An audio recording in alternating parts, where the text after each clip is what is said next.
A week after the disaster at Longview's Nippon Dynawave site, the Washington Department of Labor and Industries is finally granted full access to that site because all of the bodies have been recovered, all 11 victims. 9 of those victims recovered at the site, and then the other 3, the other 2 victims were folks that died at the hospital. One with severe burns that died days later.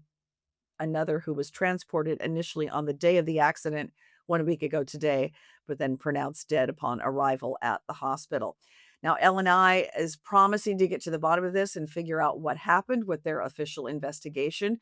There is no evidence, I should say, at this point, that there were any safety concerns raised specifically about that tank and the catastrophic failure and all of that liquid that then spilled out, causing kind of a rippling, not explosions or implosions, but you've seen the images. We have more to show you, images from the site that show the vehicles and the surrounding, infrastructure on the site property that were severely damaged when all of this liquid came, pouring out as this gigantic tank sort of collapsed onto itself like a tin can.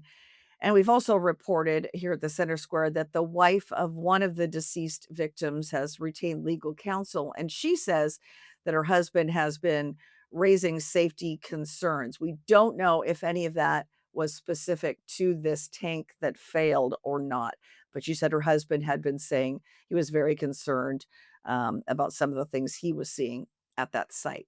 So, Labor and Industries will, of course, get to the bottom of it. Meantime, you've got the Environmental Protection Agency, State Department of Ecology, Fish and Wildlife, all on site, checking the waterways, monitoring the drinking water, and then checking the ditch and drainage systems there to make sure that things are safe. There's been no evidence at this point that the Columbia River has been impacted, but there's more than a couple thousand dead fish. And I spoke yesterday with Britton Ransford with Washington Fish and Wildlife. To date, we've had nearly 2,000 dead fish collected throughout the ditch system, and we do expect that number to increase as flushing operations continue. The recovery effort of these deceased fish has been somewhat limited just due to like slippery slopes and like high ledges to get into these areas.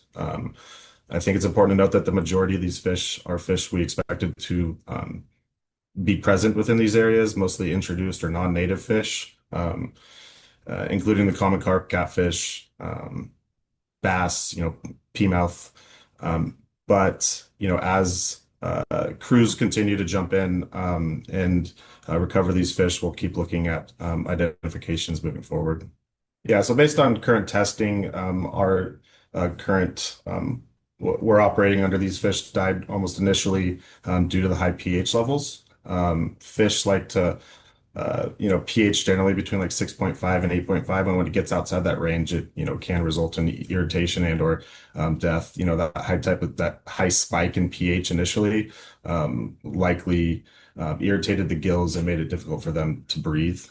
So I think what you're seeing is fish no longer continuing to die, but this was an initial impact, due to direct exposure, and that as the flushing continues, you're seeing more fish congregate in certain areas that maybe weren't visible. And obviously, crews are working to, collect fish in those areas at this time. So again, the Columbia River remains open for fishing and recreation. pH levels, they say, from the river are fine. No evidence of any contaminants actually reaching the river. They've been doing a flushing that they normally do this time of year anyway to sort of get pH levels down, normally doing sort of that on an expedited and increased rate because of the disaster from last week. But again, no confirmed impacts to fish or wildlife in the Columbia River, but about 2,300 dead fish now that have been recovered by Fish and Wildlife. And they don't want anyone touching that. They just want you contacting Fish and Wildlife if you see evidence of that, documenting it with, a photograph, and of course, giving them a precise location where they can go and do that recovery. So that is the latest for today's episode, June 2nd, this Tuesday, for Washington in Focus Daily. Check out our Center Square Washington page for more articles like this. And again, hope you have a great day. Join us again tomorrow.